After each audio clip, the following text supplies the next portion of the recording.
హుస్నాబాద్ కరీంనగర్ జిల్లా పాత్రను అందరూ గుర్తు చేసుకోవాల్సిన సందర్భం.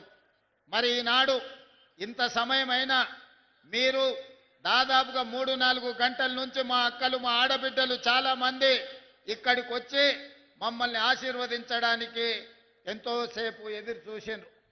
కానీ 2 సంవత్సరాల ఉత్సవాలను పూర్తి చేసుకోబోతున్న మనం ఢిల్లీకి వెళ్ళి పెద్దల్ని ముఖ్యంగా మన 60 సంవత్సరాల యొక్క ఆకాంక్షను నెరవేర్చిన గొప్ప నాయకురాలు శ్రీమతి సోనియా గాంధీ గారికి ఆహ్వాన పత్రికను అందించి వారి ఆశీర్వాదం తీసుకొని మల్లికార్జున్ ఖర్గే, రాహుల్ గాంధీ, ప్రియాంక గాంధీతో పాటు ఈ దేశ ప్రధానమంత్రి నరేంద్ర మోడీ గారికి ఇతర మంత్రులకు తెలంగాణ రాష్ట్రం డిసెంబర్ 8-9 నాడు జరుపుకోబోయే తెలంగాణ రైజింగ్ గ్లోబల్ సమ్మిట్ కు సంబంధించిన ఆహ్వాన పత్రికను అందించడమే కాకుండా భవిష్యత్తు కోసం ఏ విధంగా తెలంగాణ అభివృద్ధి ప్రణాళికలు రచించుకుంటుందో వారి అందరికీ ఈ రోజు వివరించడం జరిగింది.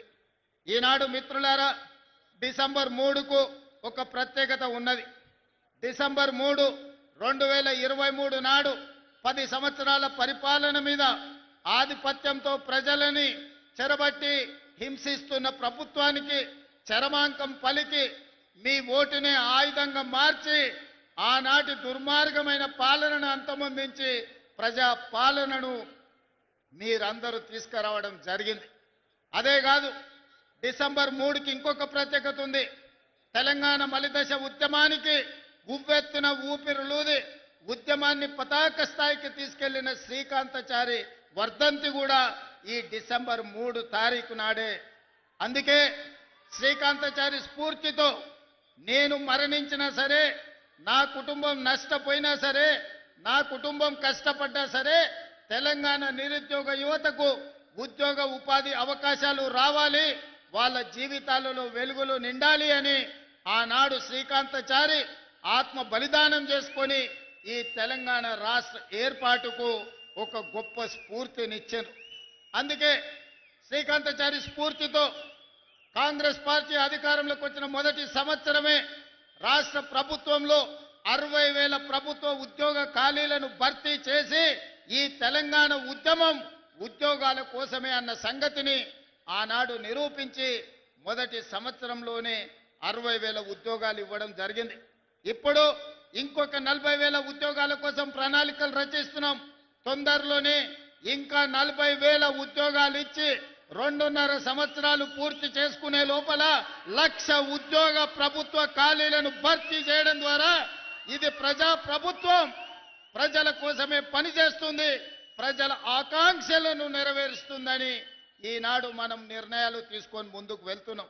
అదేవిధంగా మీకందరికీ తెలుసు, ఈ భారతదేశ మొట్టమొదటి ప్రధానమంత్రి ఆనాడు దేశం అభివృద్ధి జరగాలి అంటే ఈ దేశంలో ఉన్న నిరక్షరాస్యతను తొలగించాలి, ఈ దేశంలో ఆకలి కేకలతోని ఆత్మహత్యలు చేసుకుంటున్న ఈ ప్రజలకు కడుపు నిండా పట్టెడు అన్నం పెట్టాలన్న ఆలోచనతోటి ఎడ్యుకేషన్ ఇరిగేషన్ విధానాన్ని ఆనాడు పండిత్ జవహర్లాల్ నెహ్రూ గారు ప్రవేశపెట్టిండ్రు. వారి స్ఫూర్తితోనే ఈనాడు మన ప్రభుత్వం నడుస్తుంది. అందుకే శాతవాహన యూనివర్సిటీకి అవసరమైన ఇంజనీరింగ్ కాలేజు, లా కాలేజీలు మీకు కావాల్సిన నిధులను ఈరోజు మంజూరు చేయడం జరిగింది. ఇదే కాదు, ఈనాడు మాటలు మాట్లాడుతున్నారు, 1,00,000 కోట్లు పెట్టి కాళేశ్వరం కట్టినమన్నారు. ఆ కాళేశ్వరం కాస్త కూలేశ్వరం అయ్యి అక్కడ నిటారుగా నిలబడ్డది కూలిపోయిన కాళేశ్వరం. కానీ ఈనాడు కరీంనగర్ రైతాంగం ముందు నేను ప్రస్తావించదలుచుకున్నా, ఇక్కడ కట్టిన ఎస్ఆర్ఎస్పి ఆనాడు పండిత్ జవహర్లాల్ నెహ్రూ గారు మొదలుపెట్టి కడితే ఈనాటి వరకు మనము మంత్రులు ముఖ్యమంత్రులైన ఎస్ఆర్ఎస్పి ద్వారానే ఈరోజు కరీంనగర్ ప్రాంతానికి వరంగల్ ప్రాంతానికి లక్షలాది ఎకరాలకు నీళ్లు ఇస్తున్నాయి. మనం కట్టిన ఎస్ఆర్ఎస్పి ఎట్లుందో, బీఆర్ఎస్ వాళ్ళు కట్టిన కాళేశ్వరం ఎట్లుందో ఒక్కసారి ఆలోచన చేయండి. ఇదే కాదు, బాక్రానంగల్ నుంచి మొదలు పెడితే నాగార్జున సాగర్ శ్రీశైలం వరకు ఈ ప్రాజెక్టులన్నింటిని కూడా ఆనాటి మన పాలకులు మన ప్రధానమంత్రులు కట్టినాయి. ఈ రోజు దేశానికి సేవలు అందిస్తున్నాయి. ఈ దేశమే ఎంతో ఆహార ఉత్పత్తిని పండించే దేశంలోనే వరి ఈరోజు అత్యధికంగా పండించి దేశంలోనే మొదటి స్థానం తెలంగాణ వరి ఉత్పత్తిలో వచ్చిందంటే మనం కట్టిన నాగార్జున సాగర్, మనం కట్టిన శ్రీశైలం, మనం కట్టిన శ్రీరామ్ సాగర్, మనం కట్టిన భీమా, కోయిల్ సాగర్, నెట్టెంపాడు, సీతారామ సాగర్, ఇందిరా సాగర్ లాంటి ప్రాజెక్టులు, జూరాల ప్రాజెక్టులు ఆనాడు మనం కట్టినాం కాబట్టే ఈరోజు దేశంలోనే అత్యధికంగా వరిని పండించే రాష్ట్రంగా మనం రాణించినాం. పెద్దలు తుమ్మల నాగేశ్వరరావు గారు చెప్పినట్టు వచ్చిన ఎంబడే 21,654 కోట్ల రూపాయలు 25,35,000 రైతు కుటుంబాలకు 2 లక్షల రూపాయల వరకు రైతు రుణమాఫీ చేసి దేశంలోనే తెలంగాణ రాష్ట్రం ఇది రైతు రాజ్యంగా, వ్యవసాయం అంటే దండుగ కాదు, వ్యవసాయం అంటే పండుగ అని నిరూపించి రైతు రుణమాఫీ చేసిన ఘనత మన ప్రభుత్వాన్ని.